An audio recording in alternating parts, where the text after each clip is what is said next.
तो हुण तुसीं दसो कि मंथली तुसीं किन्ना क कमा लैंदे हो इन्हां चों? मंथली 30-35 हज़ार रुपये कम से कम। अच्छा, तो सर ये तो बहुत अच्छा हो गया कि तुसीं अपनी नाल स्टडी कर रहे हो, नाल तुसीं अपने बर्ड का शौक पूरा किया होया है और 30-35 हज़ार कमा रहे हो।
अस्सलाम वालेकुम जी।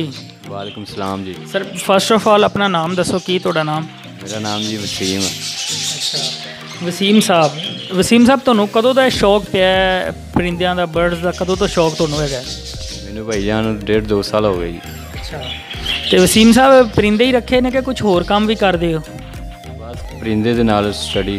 ਅੱਛਾ ਸਰ, ਕਿੰਨੇ ਤੋਂ ਤੁਸੀਂ ਆਪਣਾ ਬਿਜ਼ਨਸ ਸਟਾਰਟ ਕੀਤਾ ਸੀ ਫਸਟ ਆਫ ਆਲ, ਤੇ ਤੁਸੀਂ ਮੈਨੂੰ ਦੱਸਣਾ ਪਹਿਲੇ ਕਿੰਨੇ ਅਰਸੇ ਤੋਂ ਤੁਸੀਂ ਇਹ ਕਰ ਰਹੇ ਹੋ? 1.5-2 ਸਾਲ ਹੋ ਗਏ, 15-20 ਹਜ਼ਾਰ ਤੋਂ ਸਟਾਰਟਿੰਗ ਕੀਤਾ ਸੀਗਾ। ਤੇ ਹੁਣ ਤੁਸੀਂ ਦੱਸੋ ਕਿ ਮੰਥਲੀ ਤੁਸੀਂ ਕਿੰਨਾ ਕੁ ਕਮਾ ਲੈਂਦੇ ਹੋ ਇਹਨਾਂ ਚੋਂ?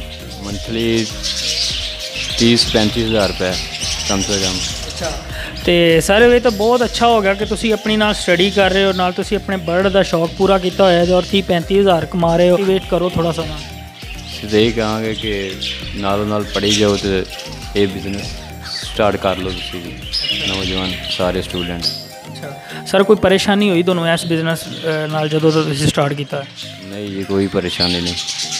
सर ये दसना कि तुसी किन्ने तो स्टार्ट किया सी, किन्ने बर्ड सन तुहाडे कोले, ते ये दसना हुण तुसी कमा के तुहाडे कोले शैड च इस टाइम किन्ने मालीयत दे तुहाडे कोले बर्ड अवेलेबल ने?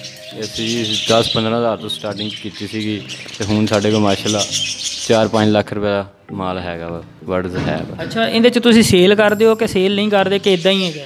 ਸੇਲ ਵੀ ਕਰਦੇ ਆ ਤੇ ਨਾਲ ਬੱਚੇ ਵੀ ਕਰਾਈ। ਮੰਥਲੀ ਤੋਂ ਤੁਸੀਂ ਕਿੰਨੇ ਤੇ ਬਰਡ ਸੇਲ ਕਰ ਲੈਂਦੇ ਜੀ? 30-35 ਹਜ਼ਾਰ ਰੁਪਏ।